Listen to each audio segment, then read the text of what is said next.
Getting started with VueJs and creating your first application is actually very simple. We start on vuejs.org, its official homepage, and there you see this nice Get Started button. Let's click on it.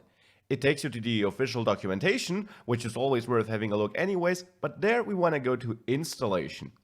Now here you got a couple of different options depending on which kind of setup you want to use. Later in this course we will use a more complex setup using Webpack to bundle all our files, but let's start with a simple one. You could either simply download VueJs, I will show this in a later video, or, as I want to do now, simply grab it from a CDN, so import it from another server.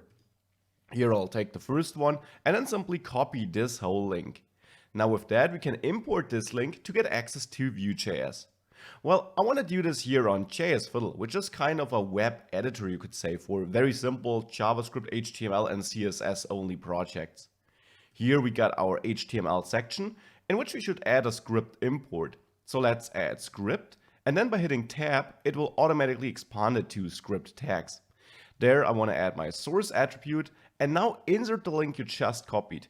Now you can leave the link like this, or you can remove this version number to always automatically fetch the latest version. With that we imported VueJs and we can now already use it and all its features. So let's use it and build our first little application. For that I want to add a paragraph in which I want to say hello world. Now saying it like this clearly is not very interesting. There is no JavaScript involved at any place. Instead I want to output this through VueJs. Now in order to do so, I will simply go to the JavaScript section here and use the import up there to now use one of the major objects this VueJs framework gives me, the Vue object. Let's create a new instance based on that with the new keyword and then Vue. This gives us a new Vue instance, and Vue instances created like this are the core of each Vue application, of each piece of code you want to use VueJs in. You create such instances, and then these instances have one major job: control their own template of code, of HTML code, which they render to the screen. Now in order to let this Vue instance do this, we have to pass an argument to this constructor function. The argument is a JavaScript object, and there we have one very important property VueJs will recognize: the L property. This is kind of a reserved property, obviously, VueJs will recognize it, and L takes a string as a value, and with this string we set up which part of our HTML code here should be under control of this Vue instance. And with under control I mean we can then change it through this Vue instance. You will see this in a few seconds.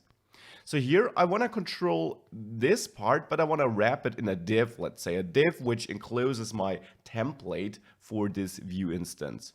So here I'll add a div and then hashtag app and then tab automatically gives me a div with the ID app. Now I'll insert my paragraph inside of this div, and then I can select this div with the ID app by using the string like a CSS selector. So with hashtag app, I select the element with the ID app. With dot app, I would select the first element with a class of app. Now here, I therefore have now control of this div. It is now the template of this Vue instance. And now in order to output something, we need some data. Well, VueJs got a special property for this, the data property, another reserved property. And now this isn't a string, it's an object instead. And in there, we store all the data we want to use in this Vue instance. So let's say we want to have a title, and this name is totally up to you, where I say hello world. Now this is the title I want to output in my template. And before I hard-coded it in here, now with this template being under control of VueJs, it's as simple as using this special syntax VueJs will recognize with double curly braces, opening and closing, and in between I can simply write title. And VueJs will automatically look into this data object. As I said, this is a reserved word. Look into this object, find the title property and output it here. If we now hit Ctrl Enter in JSFiddle to see the result, we see hello world on the right because now we're outputting this title through VueJs, which now controls this template.